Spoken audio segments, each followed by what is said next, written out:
مویشی جانور ان کے اوپر انعام کے طور پر، رزق کے طور پر انہیں عطا کیے ہیں، ان کو خالصتاً ہماری راہ میں قربان کر کے اللہ کی کبریائی اور عظمت کا اظہار کریں۔ دوسری بات یہ تھی فَإِلَٰهُكُمْ إِلَٰهٌ وَاحِدٌ فَلَهُ أَسْلِمُوا، یہ بات اپنے ذہن میں بٹھا لیں کہ اس کائنات کا بادشاہ، مالک، حکمران، الہ صرف ایک اللہ واحد ہے۔ فَلَهُ أَسْلِمُوا، اس مالک کے حضور اپنی سارے اختیارات ڈھیر کر کے رکھو، بے اختیار ہو جاؤ اپنے مالک کے حضور۔ یہ جملہ کہہ کے اللہ فرماتے ہیں وَبَشِّرِ الْمُخْبِتِينَ،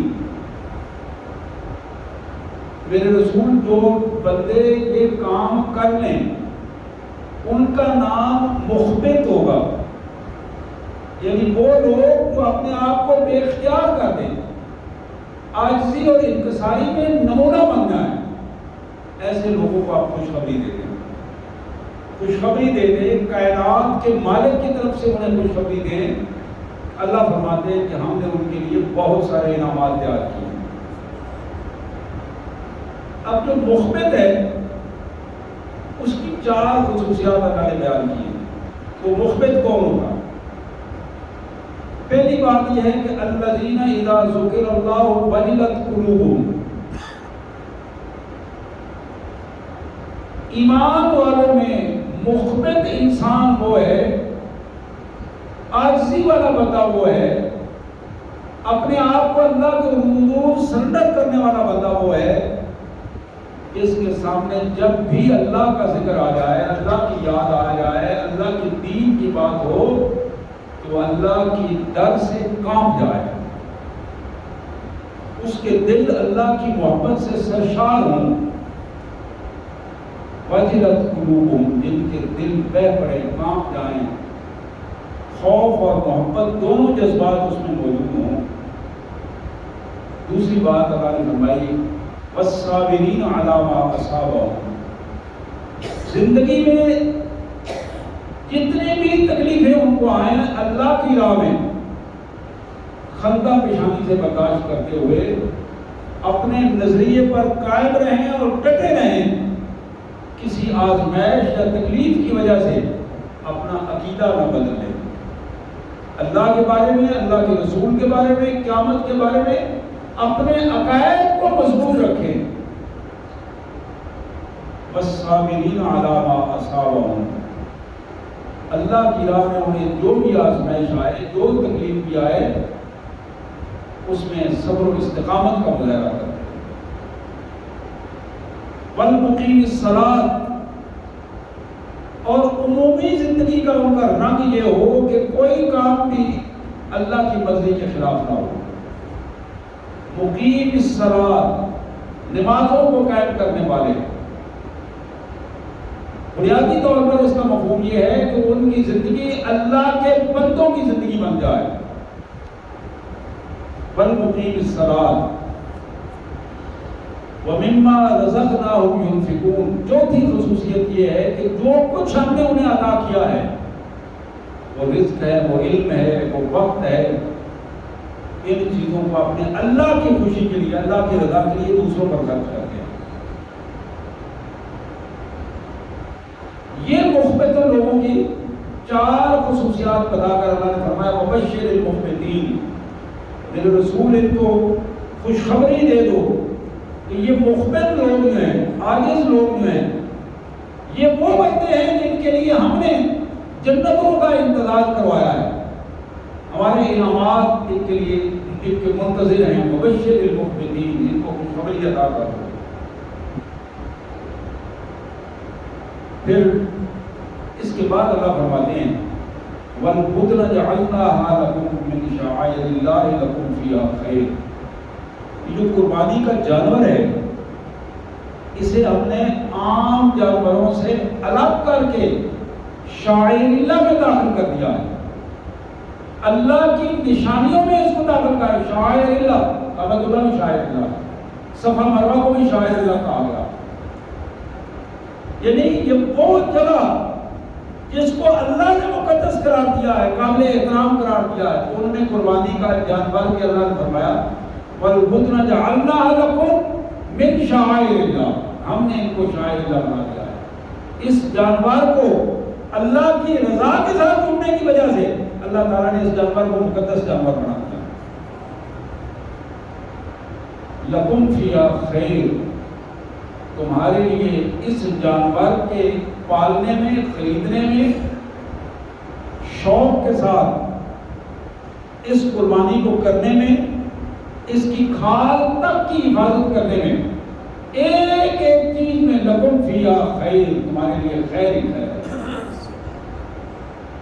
فاذکروا اسم اللہ علیہ صواف، اگر قربانی کے جانور زیادہ ہوں تو ان کی ایک صف بناؤ، صف بنا کر ان قربانی کے جانوروں کو، اونٹوں کو صف کی صورت میں ان کا نہر کرو اونٹوں کا، اور پھر ان کو قربان کرو.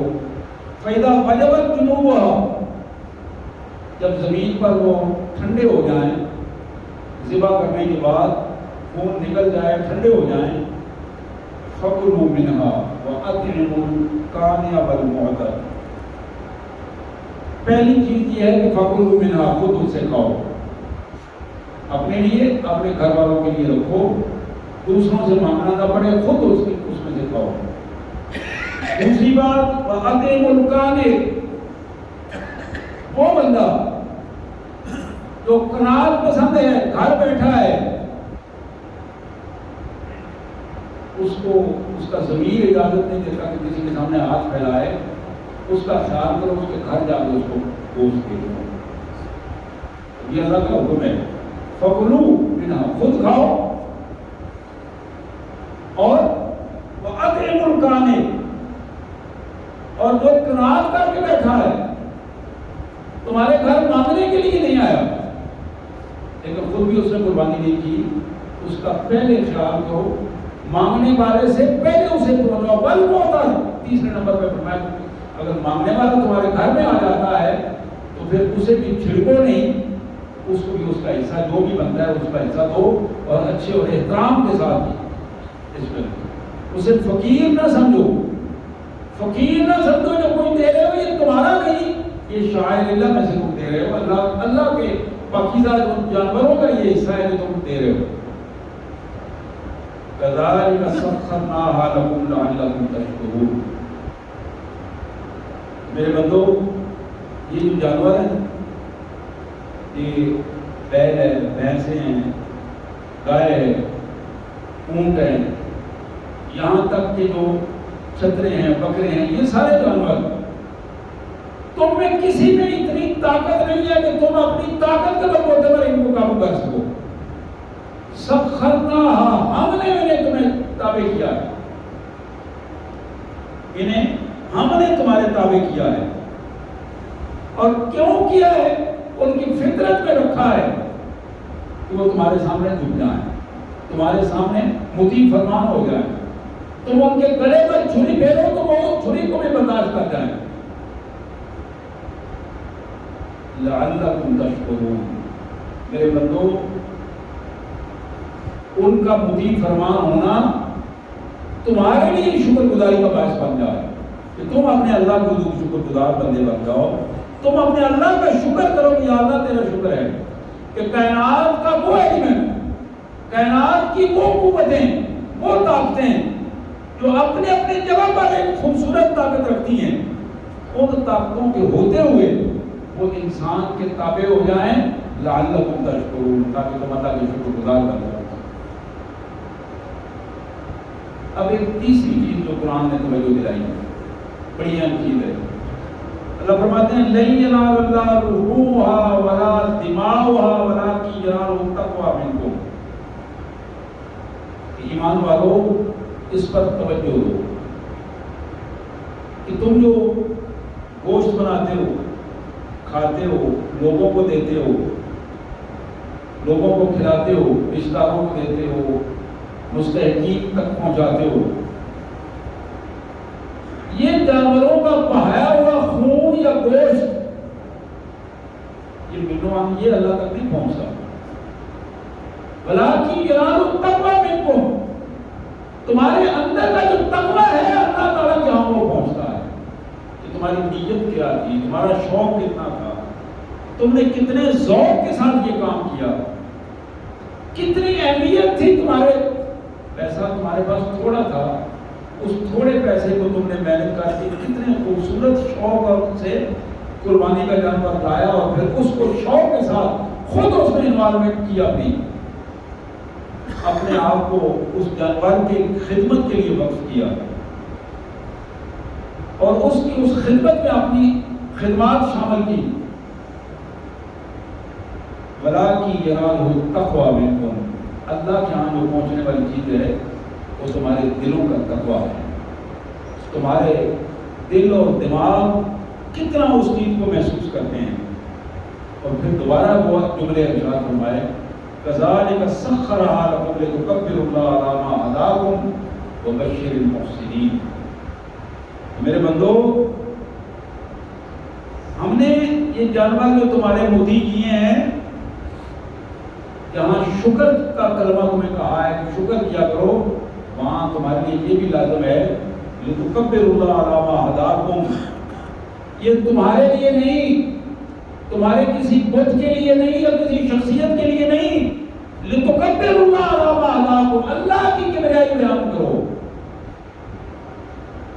جس طرح جانور تمہارے سامنے مطیع ہو گیا ہے اور تم نے اس پر چھری پھیر کر اللہ کی کبریائی بیان کی ہے, اسی طرح اپنے اس نفس امارہ پر چھری پھیرو اور اس نفس امارہ کو اللہ کے حضور اس طرح مطیع فرمان کر دو اور اپنے اللہ کے حضور بے ساختگی کی پوزیشن میں اپنے آپ کو بے اختیار کر کے مالک کے حضور پیش کر دو, اللہ کے مطیع فرمان بن جاؤ. وَبَشِّرِ الْمُحْسِنِينَ وَبَشِّرِ الْمُحْسِنِينَ احسان کرنے والے لوگ جو ہیں اللہ فرماتے ہیں رسول ان کو خوشخبری دے دو. احسان کرنے والا کون ہے؟ احسان کرنے والا وہ ہے جو شوق, محبت اور جذبے کے ساتھ ایک قدم آگے بڑھ کر دوسروں سے آگے بڑھ کر شوق سے وہ دین کا کام کرتا ہے. اللہ کی محبت ہے, اللہ کے رسول کی محبت ہے اور زیادہ کوشش کر کے محنت کر کے زیادہ خوبصورت کام کرنے کی کوشش وقت سے پہلے وہاں پہنچتا ہے. وَبَشِّرِ الْمُحْسِنِينَ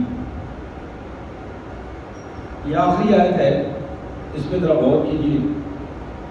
پوری آیات کا ترجمہ, پوری آیات کا مفہوم اس میں شامل ہے. چھوٹی سی آیت ہے, دو باتیں ہیں اس میں. إِنَّ اللَّهَ يُدَافِعُ عَنِ الَّذِينَ آمَنُوا ایمان والو تم جب اللہ کے ہو جاؤ گے اللہ تمہیں یقین دلاتا ہے کہ تم جہاں کھڑے ہو گے اللہ تمہاری پیٹھ پہ ہوگا. ان اللہ یدافع عن الذین آمنوا اللہ ایمان والوں کی طرف سے باطل پرستوں کے سامنے ان ایمان والوں کا دفاع کرتا ہے. اللہ تمہاری پیٹھ پہ ہوگا. لیکن کیا ہے ان اللہ لا یحب کل خوار کفور. یہ بات یاد رکھو کہ اللہ تعالیٰ کسی بددیانت اور ناشکر آدمی کے ساتھ نہیں کھڑا ہوتا. اللہ کسی بددیانت کے ساتھ, کسی ناشکر اور کفر کرنے والے کے ساتھ اللہ کھڑا ہے. اللہ کی حمایت اس کے ساتھ نہیں ہوتی, اللہ کی مدافعت اس کے ساتھ نہیں ہوتی. سبحان اللہ و بحمدہ, سبحان اللہ العظیم و بحمدہ, استغفر اللہ. یہ 17واں پارہ تھا, 12واں رکوع ہے 17ویں پارے کا, جس کا میں ترجمہ اور اس کا متن آپ کو سنایا میں نے. سورہ حج ہے, آیت نمبر 34 سے 38 تک. ان آیات کا گھر میں مطالعہ کریں اور آپ دیکھیں گے انشاءاللہ جیسے جیسے ان آیات کا آپ مطالعہ کریں گے الحمدللہ ضرور اللہ تعالیٰ کے فضل سے آپ اور آپ کے گھر والے اللہ کے دین کو سمجھنے میں اپنے آپ کو بہترین محسوس کریں گے. بخاری اور مسلم کی ایک حدیث, محمد کریم صلی اللہ علیہ وسلم نے ارشاد فرمایا, من حج للہ فلم یرفث ولم یفسق، رجا کیوم ولدت امہ، جس شخص نے خالصتاً اللہ کی رضا کے لیے حج کا ارادہ کیا، حج مکمل کر لیا اور اس میں اللہ کی نافرمانی نہیں کی، لم یرفث ولم یفسق، قطعاً نہ آنکھ کے ساتھ، نہ دل و دماغ میں، اور نہ ہاتھوں پاؤں کے ساتھ، نہ شرمگاہ کے ساتھ اللہ کی کوئی نافرمانی نہیں کی۔ حضور نے فرمایا یہ بندہ حج کر کے اس طرح واپس آئے گا جس طرح آج اس کی ماں نے اسے جنا ہے، یہ معصوم ہو جائے گا، اللہ تعالیٰ اس کے سارے گناہ معاف کر دیں گے۔ محمد رسول اللہ صلی اللہ علیہ وسلم کی ایک دوسری حدیث، یہ بھی بخاری اور مسلم کی حدیث ہے، مشکات شریف کے حوالے سے، میرے آقا صلی اللہ علیہ وسلم نے فرمایا العمرۃ الی العمرہ کفارۃ لما بینہما، لوگوں ایک عمرہ ایک آدمی نے کیا اور وہ عمرہ کرتے ہوئے اللہ کی رضا کے لیے رو رو کر اللہ سے اپنے گناہوں کی معافی مانگی، مغفرت طلب کرتا رہا، دعائیں پڑھتا رہا، اللہ کی رضا کے لیے، اللہ کے حضور عمرے کے لیے اس نے اپنے آپ کو پیش کر دیا اور پھر دوسرا عمرہ کیا۔ میرے آقا صلی اللہ علیہ وسلم فرماتے ہیں ان دونوں عمروں کے درمیان جو ٹائم ہے اس میں جتنے گناہ ہیں اللہ تعالیٰ اس کی، جیسے وہ اللہ سے معافی مانگے گا اللہ اس کے گناہ معاف فرما دے گا۔ فرمایا والحج المبرور، والحج المبرور لیس لہ جزاؤہ الا الجنہ، اور جس شخص نے حج مبرور کیا ہے، ایسا حج کہ جس میں اللہ کی نافرمانی نہیں کی، اس نے اللہ کی خوشنودی کے لیے اپنے آپ کو پیش کیا، میرے آقا نے فرمایا کہ ایسے حج کی جزا سوائے جنت کے اور کچھ نہیں، جنت اللہ تبارک و تعالیٰ اس کو عطا کریں گے، اور جنت وہ اجر ہے جس کا کوئی بدل ہی نہیں۔ اسی طرح محمد کریم صلی اللہ علیہ وآلہ وسلم کا ایک تیسرا فرمان، میرے آقا صلی اللہ علیہ وسلم فرماتے ہیں ان عمرۃ فی رمضان تعدل حجہ، جس نے رمضان شریف میں خالصتاً اللہ کی رضا کے لیے دین کے قانون کی پابندی کرتے ہوئے عمرہ کیا رمضان شریف میں، اللہ تعالیٰ اس کو حج مبرور کے برابر اجر عطا فرمائے گا، تعدل حجہ، حج مبرور کے برابر اس کو بنا دیں گے، اتنا اجر عطا فرما دیں گے۔ پھر اسی طرح فرمایا من اراد الحج فلیعجل، یہ بھی بخاری اور مسلم کی حدیث ہے، اپنے امتیوں کو اسپیشل حکم دیا کہ جب تم حج کا ارادہ کر لو، حالات بن جائیں، حج کا ارادہ کر لو، پھر جلدی کرو، اس میں لیٹ نہ کرو، لیٹ نہ فلیعجل، پھر تعجیل کرو، جلدی کرو، تاکہ اسی سال تم حج کر لو اور اللہ تعالیٰ کے یہاں اس فرض کو ادا کر لو۔ اسی طرح ایک بڑی اہم حدیث مبارک سنن دارمی کی حدیث ہے، یہ مشکات شریف کے حوالے سے، جناب ابو امامہ رضی اللہ تعالیٰ عنہ کی یہ روایت ہے، میرے آقا صلی اللہ علیہ وسلم نے فرمایا من لم یمنعہ من الحج حاجۃ ظاہرہ، لوگوں کوئی ظاہری پریشانی نہیں تھی جس کی وجہ سے یہ بندہ حج سے رک جاتا، شرعی عذر، ظاہری پریشانی نہیں تھی، یہ بیمار نہیں تھا، صحت اچھی تھی، وسائل موجود تھے، خرچہ اس کے بعد موجود تھا، باقی سارے کام ہو رہے تھے، باقی اخراجات بھی موجود تھے، دنیا داری میں یہ سارے کام کر رہا تھا،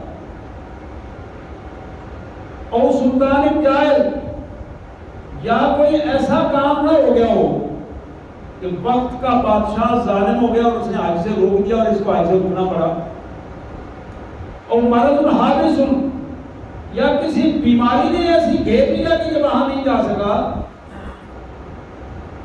فرمایا فماتا ولم یحج، یہ شخص بغیر حج کرنے کے مر گیا، حج اس نے نہیں کی، صحت تھی، پیسہ تھا، دو ہی ضروری کام ہیں، صحت ہو پیسہ ہو، باقی سارے کام اللہ نے فرمایا میں کر دوں گا، وہ ہو جائیں گے، یہ جو میں نے تمہیں صلاحیتیں دی ہیں ان کے بعد تمہارا حج فرض ہو گیا، جاؤ حج کرو۔ میرے رسول صلی اللہ علیہ وسلم نے فرمایا کہ فماتا ولم یحج، مر گیا اور حج نہیں کی، فلیمت ان شاء یہودیا ان شاء نصرانیا، یہ یہودی ہو کر مرتا یا عیسائی ہو کر مرتا مجھے اس کی کوئی پرواہ نہیں تھی، یہ میری امت سے نہیں ہے، یہ میرا امتی نہیں ہے، یہ میرا امتی نہیں ہے، یہودی ہو کر مرے یا عیسائی ہو کر مرے، جس نے وسائل ہونے کے باوجود، صحت ہونے کے باوجود حج نہیں کیا، نستغفر اللہ و نتوب الیہ۔ حضرات، یوم النحر، عید والے دن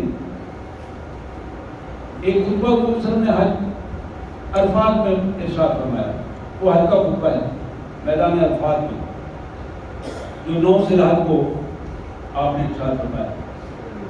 ایک خطبہ ہے جو آپ نے مینا میں ارشاد فرمایا 10 ذی الحج کو، قربانی کرنے سے پہلے، اور اس کے بعد پھر قربانی، جس طرح ہمارے یہاں یہ روایت ہے۔ یہ میں خطبہ وہ آپ کے سامنے رکھ رہا ہوں جو آپ نے مینا میں ارشاد فرمایا، عید والے دن جو خطبہ آپ نے ارشاد فرمایا۔ حضور نے فرمایا ان الزمان قد استدار کہادی یوم خلق اللہ السماوات والارض، یہاں سے اللہ کی تعریف کے بعد یہاں سے خطبہ شروع کیا، لوگوں یہ جو زمانہ ہے نا، وقت ہے، اپنے صلاحیتیں پوری کرتے کرتے سال کے بعد پھر گھوم کر وہاں آ گیا ہے۔ جب سے اللہ نے کائنات پیدا کی، یوم خلق اللہ السماوات والارض، زمین و آسمان اور کائنات جب سے اللہ نے بنائی ہے، تب سے اسی انداز میں یہ زمانہ گھوم رہا ہے، یہ وقت چل رہا ہے، اور کس طرح چل رہا ہے؟ السنۃ 12 شہرا، اللہ نے 12 مہینے بنائے ہیں، کسی انسان نے نہیں تقسیم کی، اللہ نے کی ہے۔ قرآن مجید میں بھی اللہ نے بتایا ان عدت الشہور 12 شہر، اللہ نے تقسیم کی ہے 12 مہینوں کی، یہ نہ 13 ہو سکتے ہیں نہ 11 ہو سکتے ہیں۔ آپ انگریزی میں دیکھیں، پنجابی میں دیکھیں، ہندی میں دیکھیں، فکر میں دیکھیں، پرانے دیکھیں، سکھوں کے دیکھیں، جہاں بھی آپ دیکھیں گے مہینے 12 ہی ملیں گے آپ کو، 12 سے آگے پیچھے نہیں ہوگا۔ اللہ کے رسول صلی اللہ علیہ وسلم نے فرمایا منہا 4 حرم، ان میں سے 4 مہینے اللہ تعالیٰ نے حرمت کے مہینے قرار دیے، 3 متوالیات، ذوالقعدہ، ذوالحج، محرم۔ یہ جو حرمت کے مہینے ہیں یہ 3 تو اکٹھے ہیں، 3 مہینے اکٹھے ہیں، ذیقعدہ، ذوالحج اور محرم۔ رمضان کے بعد شوال آتا ہے، شوال کے بعد رمضان سے 1 مہینہ گزارنے کے بعد ذیقعدہ آئے گا، پھر ایک ذوالحج ہے، بڑی عید والا جو ابھی مہینہ جب عید آنے والی ہے، اور یہ ذوالحج جس کا نام ہے، اس کے بعد جو آئے گا وہ محرم ہوگا۔ یہ 3 مہینے حضور نے فرمایا لگاتار ہیں، اور فرمایا 1 مہینہ رجب ہے۔ ان 4 مہینوں کو اللہ نے حرمت والے مہینے قرار دیا ہے۔ ان 12 مہینوں میں سے ان 4 مہینوں میں کسی قسم کا لڑائی جھگڑا کرنا، قتل و غارت کرنا ویسے جرم ہے، لیکن ان 4 میں وہ کئی گنا جرم بڑھ جاتا ہے۔ اب یہ بات کر کے حضور نے فرمایا، پوچھا لوگوں سے، لوگوں بتاؤ آج آپ یہ مہینہ کون سا ہے؟ ایو شہر ھذا، نے سوچا حضور صلی اللہ علیہ وسلم شاید اس مہینے کا نام پوچھ کے ہم سے نام تبدیل کرنا چاہتے ہیں. اس حساب سے ہم خاموش ہو گئے. آپ نے دوبارہ پوچھا کہ یہ مہینہ کون سا ہے؟ یہ شہر نازا. تو بتایا گیا یا حضور یا رسول اللہ یہ صلی اللہ علیہ وسلم یہ ذی الحج ہے. آپ نے فرمایا اچھا ذی الحج کا مہینہ ہے, ٹھیک ہے. نام تبدیل نہیں کیا آپ نے. پھر اگلا سوال کیا ایو بلد ھذا. اب ہم نے پھر ذہن میں آیا کہ شاید مکہ کا نام تبدیل کرنا چاہتے ہیں, اس لیے خطبے میں پوچھ رہے ہیں. ہم نے دوبارہ عرض کیا جب حضور یہ حرم مکہ ہے. آپ نے ارشاد فرمایا ہاں ٹھیک کہا تم نے. پھر آپ نے فرمایا ایو یوم ھذا, آج دن کون سا ہے؟ اب پھر ہمارے ذہن میں بات آئی ممکن ہے اس دن کو آپ کو تبدیلی لانا چاہتے ہو, کوئی اسپیشل آرڈر دینا چاہتے ہو. تو ہم نے کہا حضور آج یوم النحر ہے, قربانی کا دن ہے, 10 ذی الحج ہے. حضور نے فرمایا سن لو. اب جو آپ نے ارشاد فرمایا ہو رحمت کائنات صلی اللہ علیہ وسلم نے فرمایا کہ تمہارے مال, تمہاری جانیں اور تمہاری عزتیں 3 جملے ارشاد فرمایا فَإِنَّ دِمَاءَكُمْ وَأَمْوَالُكُمْ وَأَعْرَاضُكُمْ, تمہاری جانیں, تمہارے خون, تمہارے مال اور تمہاری عزتیں علیکم حرام کحرمت یومکم ھذا وفی بلدکم ھذا وفی شہرکم ھذا. جس طرح آج کا دن یوم النحر تمہارے لیے بڑی اہمیت کا حامل ہے, جس طرح یہ شہر جس میں تم موجود ہو یہ شہر بڑی اہمیت کا حامل ہے, جس طرح یہ مہینہ قابل احترام ہے تمہارے لیے, اسی طرح یاد رکھو ان سے بڑھ کر اللہ تبارک و تعالیٰ نے تمہاری جانیں, خون ایک دوسرے کے لیے قابل احترام قرار دیے, تمہارے مال قابل احترام قرار دیے ہیں, تمہاری عزتیں قابل احترام قرار دی ہیں. تمہیں ان تینوں چیزوں کی حفاظت کرنی ہے. اور پھر فرمایا فَسَتُلْقَوْنَ رَبَّكُمْ فَيَسْأَلُكُمْ عَنْ أَعْمَالِكُمْ, بہت جلد تم اپنے اللہ کے حضور جاؤ گے, اپنے رب کے حضور جاؤ گے. موت کے بعد تمہارا رب تم سے ان تینوں چیزوں کے بارے میں ضرور پوچھے گا کہ تم نے اپنے مال کے علاوہ دوسرے کے مال پہ نظر رکھی, کتنا حرام کمایا, کتنا حلال کمایا, کتنا دوسرے کے حقوق کھائے, تمہاری کیا پوزیشن تھی. تم یہ بتاؤ کہ تمہارے ہاتھ سے کتنے بندے قتل ہوئے, تم نے کتنے بندوں کا بازو توڑا, کتنے کی ٹانگیں توڑی, کتنے کو زخم لگائے, کتنے کا خون بہایا, اپنے انتقام کی آگ بجھانے کے لیے یا کسی کو بندے کو خوش کرنے کے لیے, اپنے انتقام میں یا کسی کے کہنے پر تم نے کسی مسلمان بہن بھائی کو تکلیف دی, اس کا خون بہایا, اسے اذیت میں مبتلا کیا. تمہارا رب تم سے پوچھے گا اور تمہیں اس کا جواب دینا ہوگا. اور پھر نبی محترم صلی اللہ علیہ وسلم نے ارشاد فرمایا الا فلا ترجعوا بعدی ضلالا یضرب بعضکم رقاب بعض, لوگوں ایسا نہ ہو کہ میرے بعد تم گمراہی کو راستے پر چلنا شروع ہو جاؤ. ایسا نہ ہو کہ تم میرے بعد گمراہی کے راستے پر چلنا شروع ہو جاؤ. شیطان مسلسل یہ تمہارے پیچھے لگا ہے اور یہ کام کروانا چاہتا ہے تم سے. فلا ترجعوا بعدی ضلالا یضرب بعضکم رقاب بعض, گمراہی میں ڈوب کر تم ایک دوسرے کی گردنیں ناپنا شروع کر دو, قتل و غارت شروع کر دو. الا هل بلغت, اب یہ جملے آپ آخری جملے ارشاد فرما رہے تھے, فرمایا کہ میری بات سمجھ گئے ہو, میں نے دین پہنچایا ہے تم تک, اللہ کا یہ پیغام تم تک پہنچا دیا ہے کہ نہیں. سید کائنات صلی اللہ علیہ وسلم کے اس جواب میں قالوا نعم، سننے والوں نے کہا ہاں اللہ کے رسول آپ نے ضرور پہنچایا ہے، آپ نے پہنچا دیا ہے، آپ نے پہنچانے کا حق ادا کر دیا ہے۔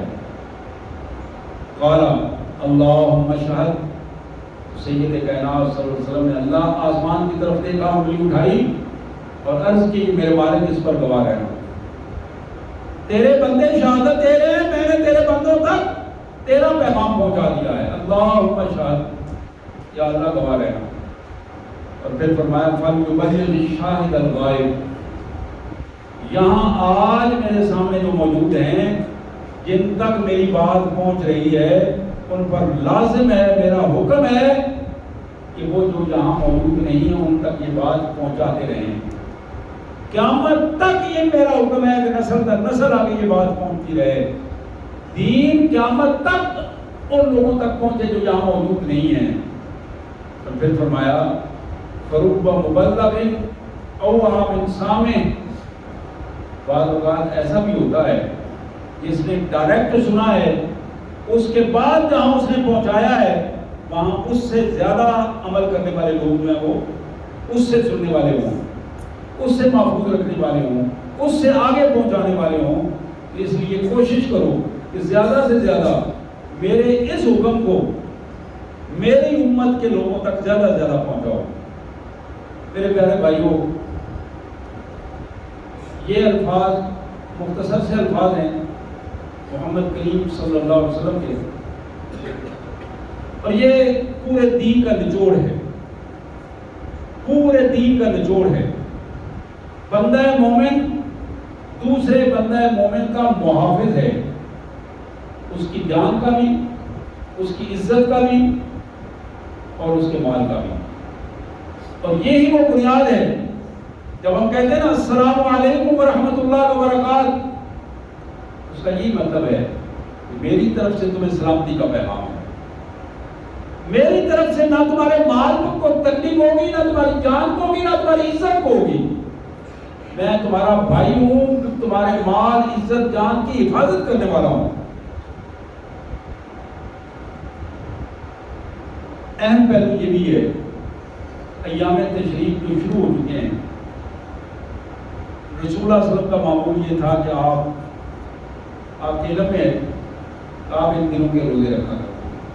رمضان المبارک کے بعد سب سے اہم دن حضور صلی اللہ علیہ وسلم نے ان دنوں کو قرار دیا، ایام تشریق، اور ان ایام تشریق میں اگر سارے روزے نہ بھی رکھ سکے، سنت ہے، مستحب ہے، لازم نہیں ہے، اختیار ہے، 2 روزے رکھ لے، 9 اور 10 کا اپنا 8 اور 9 کا رکھ لے، صرف 9 کا رکھ لے، حج کا صرف رکھ لے۔ حضور صلی اللہ علیہ وسلم نے فرمایا کہ جس شخص نے یوم العرفہ یعنی حج کا روزہ رکھا، بڑی معروف حدیث مبارک ہے، کئی دفعہ آپ نے سنی اور پڑھی ہے، حضور نے فرمایا کہ اس روزے میں اگر اس نے استغفار کیا، اپنے اللہ کی رضا کے لیے رکھا، اپنے گناہوں کی معافی مانگی، گناہوں کا مداوع کیا، اللہ تعالیٰ اس کی زندگی کے سارے گناہ معاف کر دیں۔ اور پھر فرمایا کہ میں یہ امید کرتا ہوں اپنے مالک سے کہ میرا مالک یہ بندہ اگر اسی طرح توبہ کرتا رہا تو اس کے آنے والے سال کے بھی گناہ اللہ تعالیٰ معاف کر دے۔ یہاں تک یہ اہمیت والے دن ہیں، اور یہاں بہت زیادہ اجر ہے ان دنوں میں۔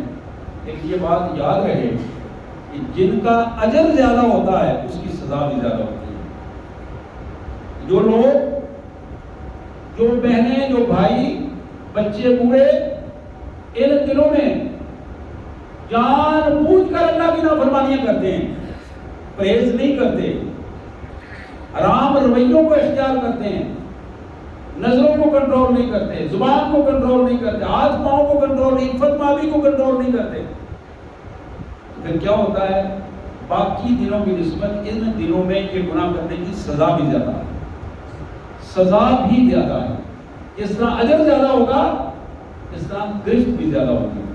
ایک بندے نے مسلمان ہو کر اللہ کے قانون کو تسلیم نہیں کیا، اس کو اسی کیفیت میں اپنے آپ کو کنٹرول بھی کرنا ہے۔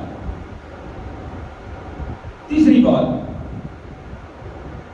ممکنہ حد تک شیطان اپنی پوری کوشش کرتا ہے کہ مسلمانوں کے ایمان کو ضائع کرے، اس کے نیکی کے عمل کو ضائع کرے، قربانی کے عمل کو، عید پڑھنے اور پڑھانے اور آنے جانے کے عمل کو۔